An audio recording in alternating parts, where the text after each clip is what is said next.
Sam, welcome to the Commerce Talks podcast. Today we are talking about the Amazon brand acquisition market.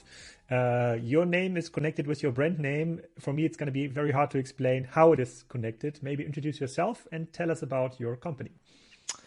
Thanks very much for having me, Alex. It's great to be here. So yeah, as you allude to, I am the Sam in Olsam. My co-founder and brother is Ollie, who's the Ol in Olsam.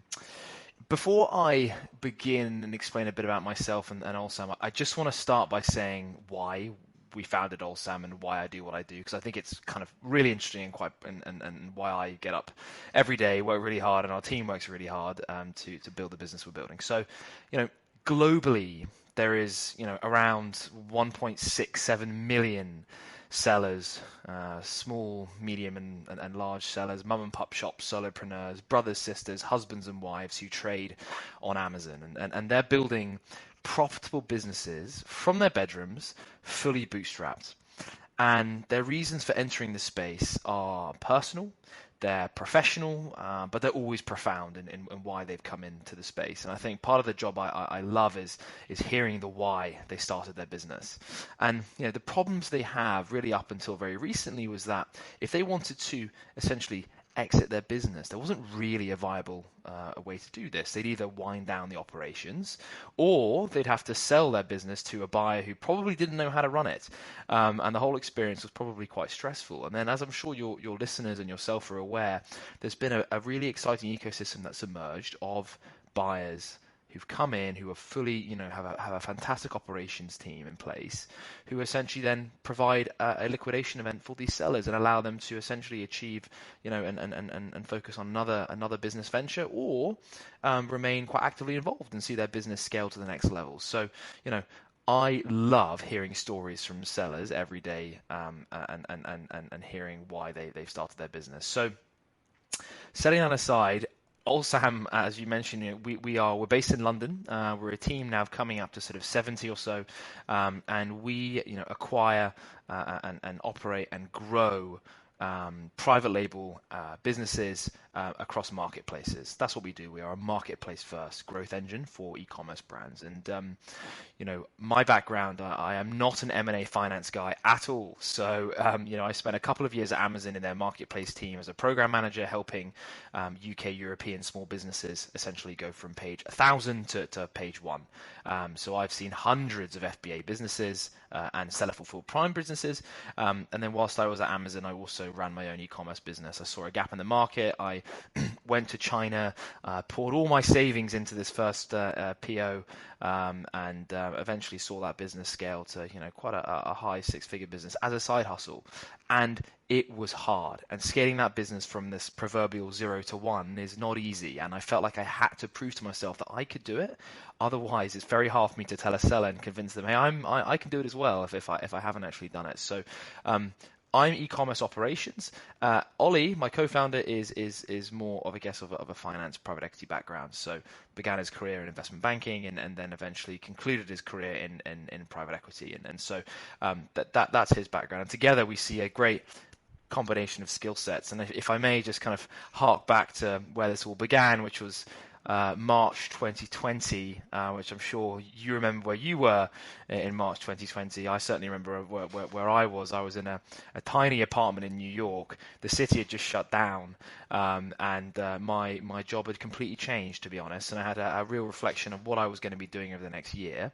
And I saw in the US some really exciting companies building profitable businesses really fast. And I thought, what if we could do this in Europe?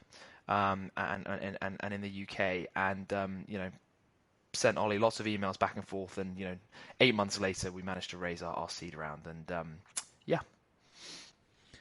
What was the side hustle product about? What have you imported from China and sold on Amazon? Yeah, so I saw an opportunity to create a premium giftable brand on the marketplace.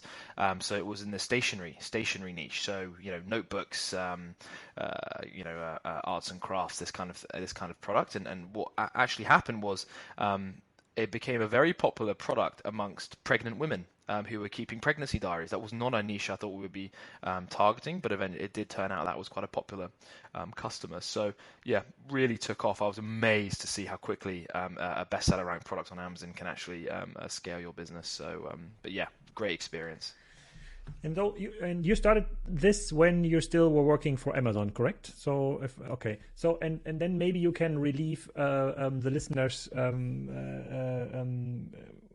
when it comes to like one main fear about like the Amazon strategy, and that is something I'm confronted with in so many keynote speeches, like within the last 10 years. Whenever a product or a category becomes successful, Amazon will decide to do it on their own. They will produce it, they will sell it, they will put their basic brand on it. It's like the HDMI cables. You sat on the other side and still decided to build a brand, and now even decided to go further and help other brands to scale faster.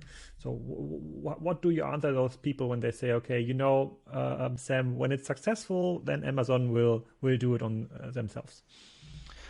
It's a really interesting challenge, and it's one that I've heard a lot amongst other aggregators when they think about their investment decision-making processes. I've heard it in Reddit and newspaper articles and a ton on the media around this point. And I think I would say a couple of things. The first is, as a seller entrepreneur, I would advise, to create a product and brand where you are a sort of mid to high price product.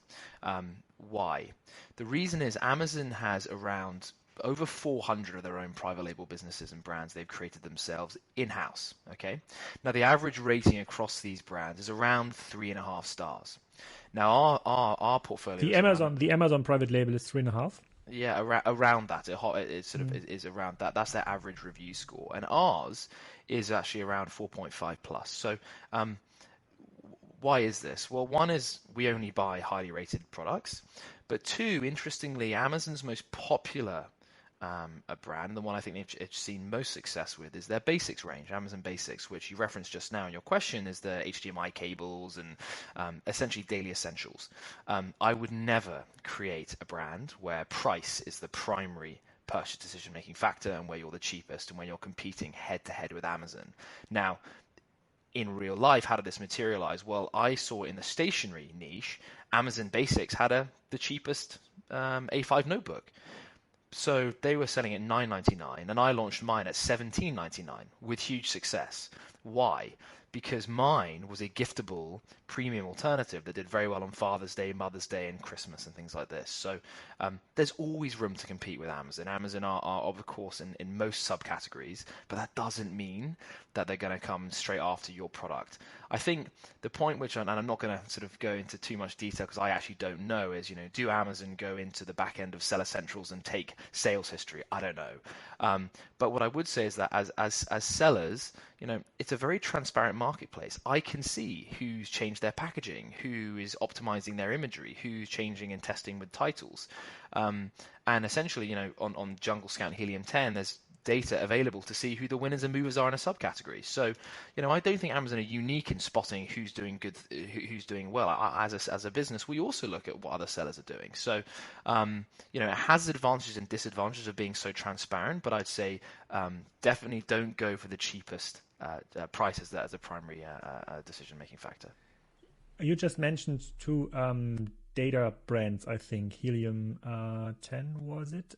So how data driven is this market? Do you have to develop with Olsam's your own data grabbing tools? Do you still use data that is publicly available for everybody in the market? Because eventually it's like having an edge on the data side, right? Being faster in developing the right brand, being faster in exporting to the right country, adapting the titles and the meta tags better than the others. So how are you doing it? And maybe can you give us an insight in what kind of data are you getting from these data tools today? Definitely. So, I think that the best way to segment this is, you've got investments, you've got, I guess, pre-acquisition, post-acquisition data sets and what you could be using. Are there data tools on the market? Yes, there are. The question is around data accuracy. So if I look at sort of the area of the business that I kind of heavily involved in, which is post-acquisition operations, there are tools available that are pretty good. They're pretty good. They're tools that assist with day-to-day running of the brands. The problem we had, Alex, was that there wasn't really any enterprise level tools that could support with multiple brands as we scaled. What do I mean by this? Basically, we used financial dashboards, reporting day to day on the brands we owned, and the problem was that the data they were pulling was kind of pulled live from the Seller Central, and so it made it very slow. And as we scaled, it became even slower. So in order to get around this, we have an engineering team in house now who've literally built a data infrastructure. We download all 15 million plus rows of data from a Seller Central, store it and query it live. The key thing is that we want our brand managers to be able to drill down into item level profitability very quickly, and that's hard because you've got you've got advertising data to pull, storage. There are many cost items that often might be a bit messy, and the accuracy can be questionable. So from our perspective, we are working on these tools in-house because we haven't found anything at the right level for us to actually effectively run our business that's off the shelf. However, there are some great off-the-shelf tools that we use for things like product monitoring, for advertising, of course, which are really, really good. And I think one of the great things about this space is as more capital is flooding into the space, I think we're seeing a professionalization of tools on offer. So I'm really excited to see, in the next year, what tools we're going to be what tools will be on offer, say for on supply chain forecasting and demand planning, for example. I'd say on pre-acquisition and investments. I think this is an area that I'm not as close with. That sits more on Ollie's side, but there's definitely some interesting tools out there which look at category level trends, and subcategory level trends, which undoubtedly is helping aggregators, make far more informed decision making about categories they want to enter. Again, for on the investment side, we have a tool that assists with due diligence and automating due diligence on the business. So that makes us enable us to screen deals much faster. But as I said, I think we're exciting. We're entering a very exciting point right now in the professionalization of tools. So very excited for the next 6 months. And can you tell us a bit how the competition has evolved in your case, particularly because there were like a couple of brand acquisition companies developed last year. I don't know, maybe you've gathered like 165 million I saw on TechCrunch as a equity or debt round. So there's plenty of money you can deploy in acquiring brands and building your teams. But there were like plenty others, maybe 10, 15 worldwide with 100 million plus in funding. So how did this affect then the buying prices? I would say that every seller who wanted to sell could leverage this kind of situation to his or her favor and get to the highest price. Yeah. So look, I think the first thing to say is, there's been obviously a proliferation of companies all over the world acquiring in our space. I think the founders of these companies are really impressive. They come from very interesting backgrounds and whether it's private equity, finance, or e-commerce. I think if we look at 2021. I'd say we've been in a very difficult period from an investments perspective. Probably I'd say the hardest actually, because you're trying to essentially understand what normalized trading looks like for these businesses, and that's difficult for some businesses. So I think what we've seen on the multiple side is actually around end of Q2 multiples did that they were quite high, and actually at Olsam. What can you give more details here in the multiples? So let's say I've created a brand in whatever stationery notebook business. I made £5 million a year via Amazon with quite an interesting margin, 5 to 15%. What would have been the multiples for this kind of business in 2021? So unfortunately, there are many variables beyond sales price and revenue that would dictate what a multiple would look like. So I mean, what I can please give you pitch me. You can buy it now. Pitch me. What do you want to know? I give you the variables. Yeah, no, you've got the way we split them up is you've got your financial fundamentals and your Amazon fundamentals, right? And I think on the Amazon fundamentals, you're looking at things like obviously the reviews and rating are really obvious, but then there's like organic ranking for high volume keywords. It's low hanging hanging fruit that we can address immediately, like marketing, like imagery, videography, advertising. There are kind of points we look at from that perspective. I think on the finance side, you're looking obviously at margin, you're looking at year-on-year growth, you're looking at supplier diversification, you're looking at differentiation of materials, you're looking at the exposure to inflationary costs and the increase of raw materials, and there are many things. But I think let's say you're a 30% SDE margin business, you're growing 50 to 100% year on year. You've got IP. You've got category leading position. We've heard of some businesses at that time going for upwards of sort of 5 times plus. 5 times revenue. Profits. So it's 5 times profits only. Yeah. Well, it's pretty. That's where the multiples were at in sort of Q2. Yeah. But that sounds rather cheap to me. So doing a business, like having a business, let's say I have this 5 million business. I do like 1 million in profit. I grow like year over year 100%. So next year I'm gonna earn like 2 million in profits, more or less. It's very rough estimation, and you would only willing to give me like 5 million best case. It sounds it sounds based on what we've seen on the private financing market for other startups, software startups, so to say, even retail startups. That sounds rather cheap. I don't know because I'm not an M&A finance guy. So unfortunately, I can't give you an informed opinion of what the other markets are doing. All I can tell you with absolute confidence is what I know, which is Amazon FBA, and that in the environment of Q2, Q3 was a really strong multiple. And I think to your point now. So where are we at now? We're at March 2022. We're seeing businesses normalize trading. We're seeing, obviously, the macro environment currently in Europe is obviously quite unstable. We're seeing COVID outbreaks in China. We're seeing, freight container rates come down, but not nearly where we'd like them to be. And we're seeing multiples go down, basically. And, to that end, what impact does that have on the macro environment that we are operating in? Well, it means some aggregators have stopped buying. They're waiting to see multiples come down. They're waiting to see businesses trade in a more normalized fashion. So we're seeing some aggregators stop buying altogether.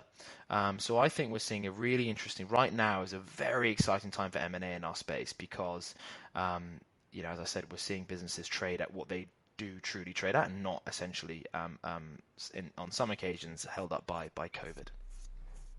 Okay, got it. So, and it's obviously it's a very subjective opinion when it comes to buying prices. Eventually, you have to earn it back after you're acquiring the business. So I understand, like after an acquisition, sometimes founders stay on board and play a vital role in the further developing of the brand. You try to professionalize on the advertising side, for example, on the logistics side, sourcing side, product description. So the whole Amazon SEO game, I would say. So how far can you go there? Because just yesterday, I read a tweet from a guy who's called Brian Porter. I saw that as well. Yeah, I saw that as well. He claimed to have like Amazon's #1 drinkware supply. I don't know who measures this and who gives you like the official #1 piece, but let's say he was like really strong, or he's really strong in drinkware supplying. And what he's ranting about is that Amazon is putting more and more ads on all the pages, on the category pages, on the product listing pages. So there are lesser and lesser chances to get organic traffic. Because you refer to like the organic ranking. So even if people would search for your brand, let's say this brand is called like Brian's Bottles, then Amazon would try to get money from Brian when he's bidding on Brian's Bottles as a keywords. Even bidding on Brian's Bottles on his product page, so jumping between different products listings. So I don't know, outdoor bottles, indoor bottles, whatever. So and therefore it's getting more and more expensive to get the customer into really buying the product. So that's just you have to have a lot of insights actually to challenge this opinion. So it sounds like where Brian is right, but he totally can be wrong. So is it still like a fair game? Is it still really possible to out optimize based on your competitive knowledge in Amazon?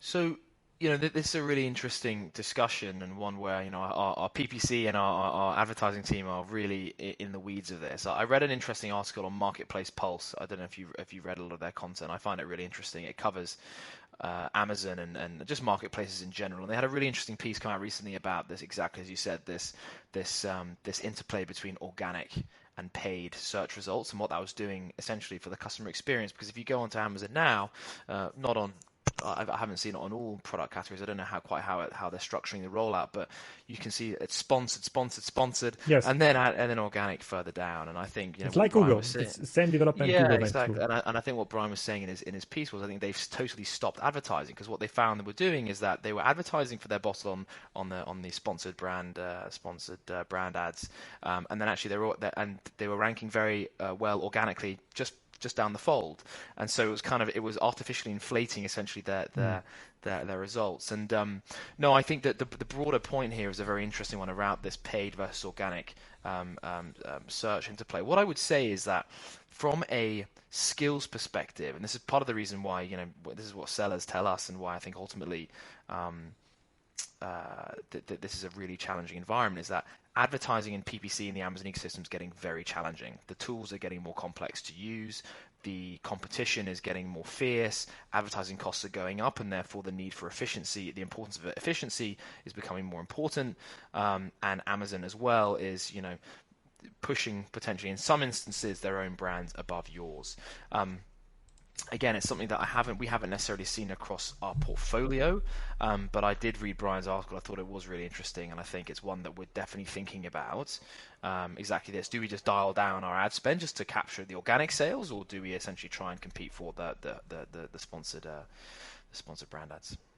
But wouldn't that lead to the conclusion that you have to create like your own direct-to-consumer access? Right now, obviously, you optimize within the Amazon ecosystem, but in this podcast, or in the sister podcast Custom Zone, Peter Szalewski was also a guest founder of Berlin Brands Group, also very big in this game. They've created some very big brands already, and then they've got about 14 of their own they created from scratch. Yeah, but it's actually 60% is like 60% of the revenue is one brand, almost 200 million euros. So it's quite successful.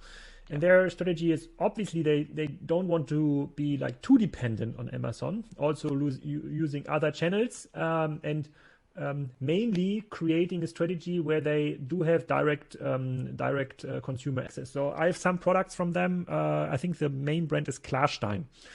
It's some consumer electronics products, and I don't know, like an infrared wall heater, for example. And this comes with an app. So the more heating devices I buy from the Klarstein brand, the more I'm going to use the app. So that's obviously like a login effect in here. And I think it's smart. Obviously, I still bought the products via Amazon, not via their online shop. But still, I think it's smart. So would you agree? Do you need to build your own direct-to-consumer strategy for all the brands you have acquired? So I think the first thing to emphasize is, at Olsam we are bigger than we're trying to obviously push beyond Amazon. Amazon is a fantastic platform to start with. It's kind of our operational heritage is Amazon. We've got over 25 years of managing FBA brands. But to your point, obviously, there's inherent risks of having a single point of failure on the marketplace. Amazon is a very challenging platform to trade on, for that reason, we are very keen to push off Amazon. I think the points I would say is, at Olsam, we call ourselves marketplace first. So, for our perspective, we love marketplaces because we love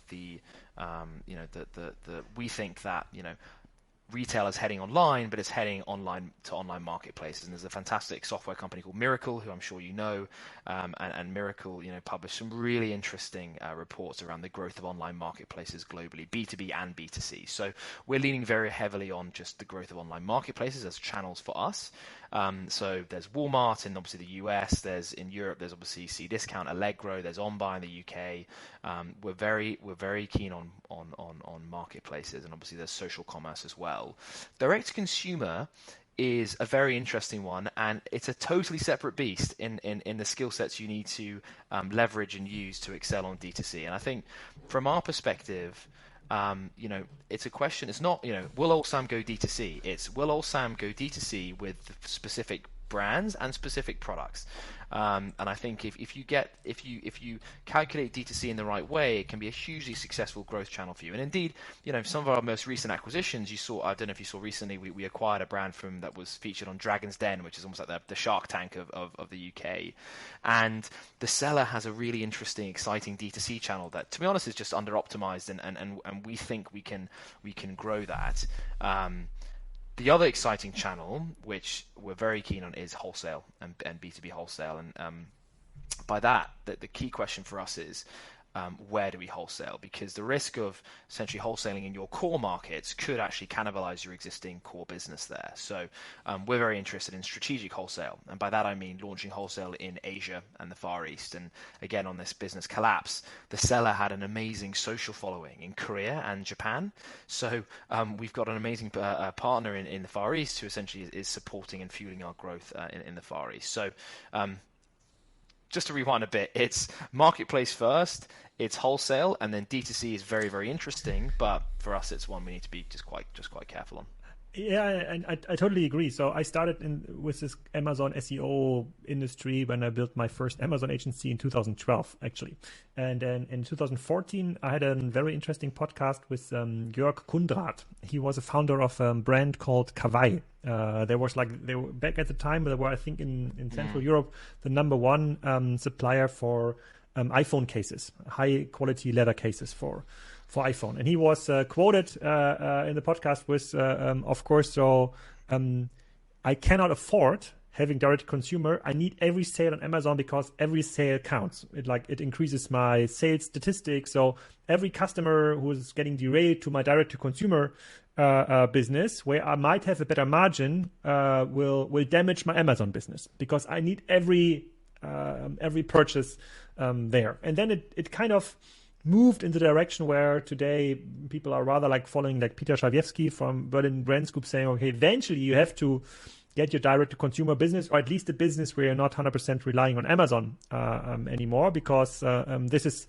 only economies of scale. So only the ones with the biggest budgets with advertising money can win. And in a market which is still working non-rational, so you have players in the market that are spending money where it doesn't make sense anymore. So you can't win because there might be brands who don't understand the business and they're throwing money on the sponsored ads as much as they can because they still think that that's kind of TV advertising. It's not the case. They're ruining their KPIs. But in such such a non-rational market, you have to sometimes wait, and actually you have to being able to afford waiting. As you said, you have to be able to afford waiting for a brand accepting a lower multiple, for example, or a brand really aligning to your strategy, where we're seeing. So when you're using other marketplaces, or when you say other marketplaces apart from Amazon, what marketplaces do you think have quite a potential? Because the ones we see still in Europe, and some of them are customers from Miracle, for example, are super weak, very, very slow marketplace numbers, very slow in growing. They're still focusing on their P1 or 1P direct consumer business, and marketplace is just an add-on. So they're not waiting for some of the Olsam's brand to be listed. They want to get your money, obviously, but they don't have a strategic alignment yet. So how do you look at the market? Yeah, really, really good question. So I think you're completely right. Clearly, there are very few marketplaces, if any, that have the scale that Amazon does, right? So I appreciate they're like the marketplace ecosystem, as we see it, is very nascent in its stages. But one of the things I try and do as much as possible is speak with 8-figure, 7, 8-figure, and even 9-figure Amazon sellers to understand how are they diversifying their businesses, and are they finding specifically niche marketplaces for their specific category. And one in particular, so we we acquired a business in the homewares category, and I approached a 9-figure Amazon seller that I follow on LinkedIn, really, really inspiring entrepreneur. And I said, look, we're in a very similar subcategory to you. Amazon is obviously our primary income, primary revenue stream here. How are you thinking about homewares and homeware marketplace specifically? And he mentioned a couple of niche marketplaces in the US that he's had a ton of success with on the wholesale side, so they're B2B marketplaces in that subcategory, and we're going to trial those. So I think it's a case of I think trialing kind of ones that are niche to your specific category. I think is quite an exciting way to look at it, and the ones that are kind of trying to almost catch all. That's very challenging. I think Walmart is a really interesting one, and it's one that as a business we're educating ourselves with as much as we can. I think the sophistication of tools is way behind Amazon, specifically on say advertising. But I think as Amazon's fees increase, storage fees increase, and things like this, and competition gets more fierce. Walmart was a hot topic at Prosper in Las Vegas, and our team came back and said, Walmart is a very interesting marketplace we need to explore. But again, it's like the Walmart demographic we hear is customer demographic is quite different to Amazon, and so it's understanding what brands and what products of those brands are best suited to Walmart. It's not like let's go launch on Walmart the entire portfolio. It's being very targeted about what products you're going to sell on. Yeah. Okay, got it. So in the TechCrunch article that was published during your last financing round, you said one of your competitive edges is the B2B part of Amazon. So you're not only optimizing for the B2C customer journey on Amazon, but also for the B2B journey. Can you elaborate on that? What does it mean exactly? Yeah, so I think just taking a step back, I had the privilege of being asked to join this team at Amazon to launch the B2B marketplace in the UK and Europe, and it was one of these opportunities where I knew very little about B2B commerce at that time, but the pitch internally was this is going to grow extremely fast and could well be bigger than the B2C business at some point in the next sort of couple of years. And I haven't seen the latest stats, but certainly when I left, the growth was incredible.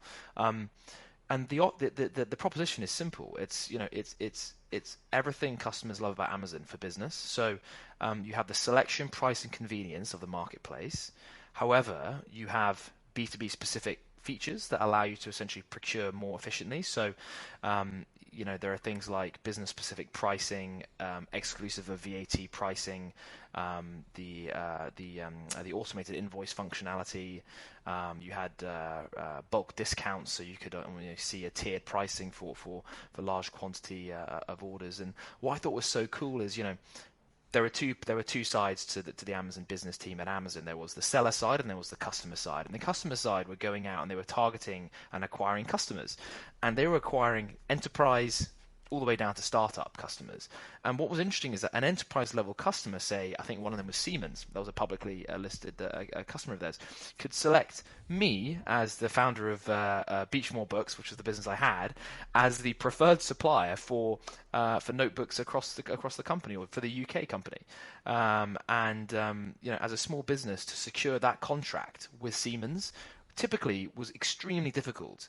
But Amazon has essentially democratized what was a very sort of behind closed doors, relationship-driven business, and has actually allowed small businesses, startups like mine, to actually sell directly to albeit via Amazon, to Siemens. And I thought it was a really compelling narrative and a really interesting proposition. Bringing it back to Olsam, what does it mean is that when we look at businesses and we look at investments now, especially for ones which are very competitive, Alex, where there's lots of people bidding on the same offer.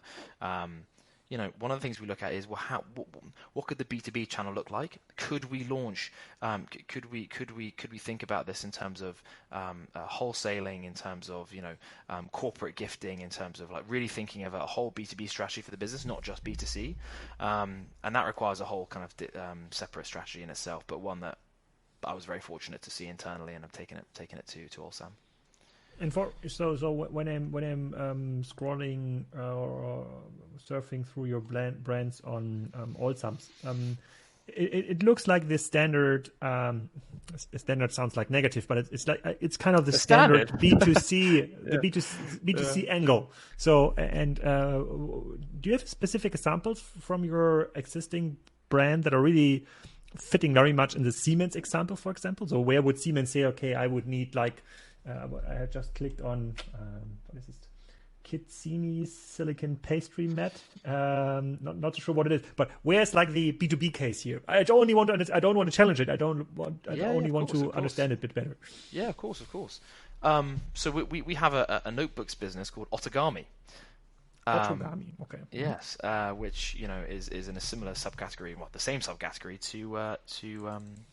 to my previous business, albeit this one is far more creative in terms of it.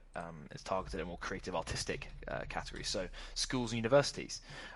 We have a business called Peak Coffee, which they make their IP protected coffee capsule holders. We get bulk orders from hotels and restaurant groups to distribute across their hotel network. We had an order came in for, I think it was 1,000 units in one order for one of the products, and we assume was because they were trying to basically buy these products for their canteens, which is really cool. And as I said, typically to secure that type of relationship or contract is very difficult, because there are some very old school incumbents that kind of run the B2B relationships within that subcategory. But Amazon B2B allows us to essentially sell directly to a hotel chain, which I think is just amazing. And these B2B categories have to be enabled like in the Amazon seller's backend. So you cannot sell to B2B when you have not reached, like, I don't know, a certain maturity stage for your brand, for example? No, so basically the entirety of the consumer selection is available to business customers. So sellers, the common misconception among sellers is they think, oh, I don't sell to B2B customers. And actually they do. It's that what it is that they haven't optimized their listings for B2B customers. So, one of the common conversations we have, Alex, with sellers is I go, well, how's your B2B channel? And they say, well, it's really small. We're doing like 1 or 2% of our sales come from B2B customers. And I say, okay, fine. How optimized are your listings? How much time have you spent on optimizing for the B2B conversion? And typically the answer is very little. And so I think if you spend some time in optimizing your listings and driving conversion, it's really exciting. Okay, and that might be a skill that is not sitting in the smaller vendors org, I would say. That is something which you can provide with your team. Exactly. Their focus is very much, B2C. This is what I know, selling to the end customer. But with our team, we have a team here who are experienced in wholesale and B2B, who can essentially lend support in that respect. Okay, got it.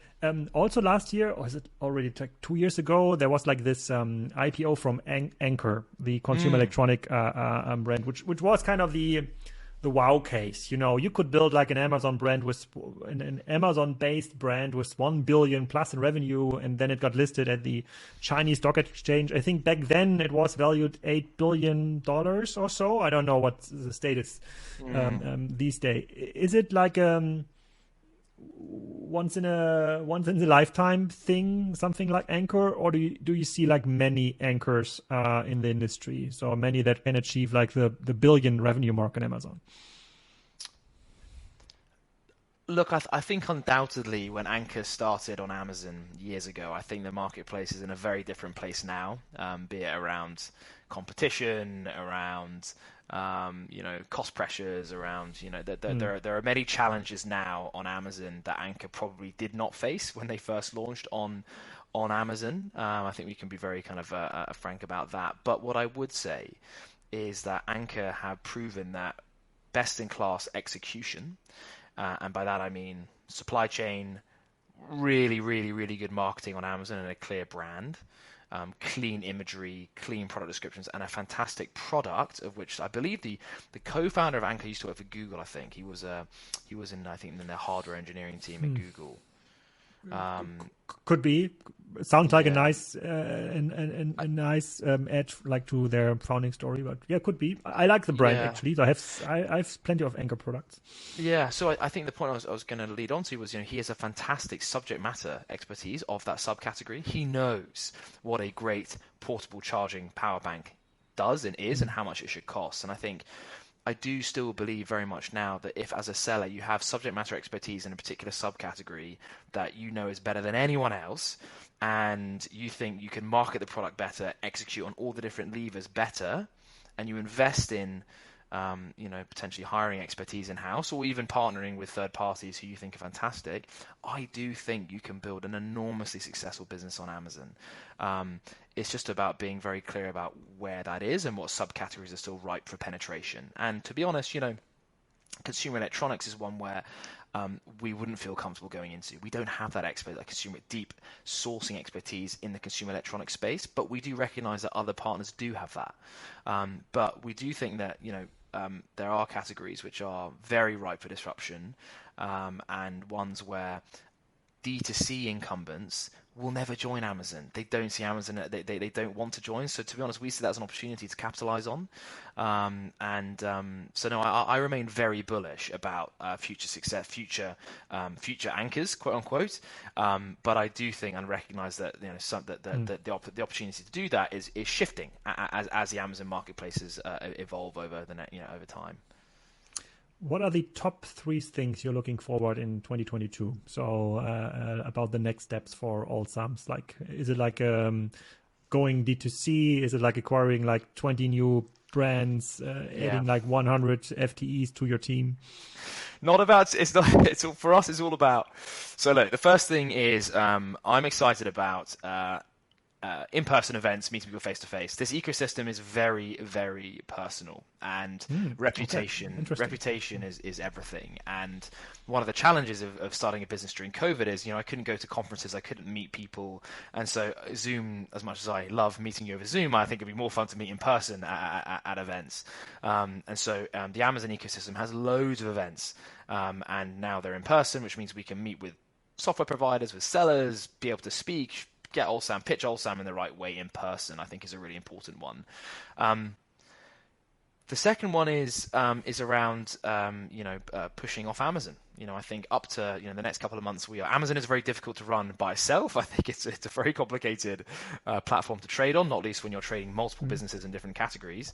But I'm really excited about taking those steps off onto the new marketplace channels, be it B2B or B2C. I'm super excited by that. I think the final one is clearly on acquisitions. We're not buying 20, 30 brands a year. We're not a volume acquirer, but I'm excited and I'm really excited to continue to acquire, larger brands with IP and defensibility around the product, be it through material differentiation or brand. And the opportunity continues to expand. More and more sellers are hitting that $1 million threshold. It's continuing to mature. So from an investments perspective, the opportunity is still extremely exciting. I would also say, we've just taken on, we've just closed an acquisition recently where the team is joining Olsam, and they have amazing expertise in-house. And, one of the challenges, I'd say, Alex, in this space, the big challenge of 2022 is hiring and making sure you're building that superb operations platform. Everyone's competing for Amazon talent. Everyone's competing for e-commerce talent. So it's making sure that you continue to attract and retain a really strong team. And so for us, I'm excited to see how our team again matures, develops together, and builds out processes internally to allow us to scale throughout the year. Very cool. I will follow this development closely, and I hope we can meet an in-person event. I hope so. Anytime soon. So, Sam, thank you for your insights. Really awesome success with the group already, and I'm pretty sure there's going to be like a second episode with you later this year or beginning next year. I hope so. Thank you very much for having me, and have a great rest of 2022.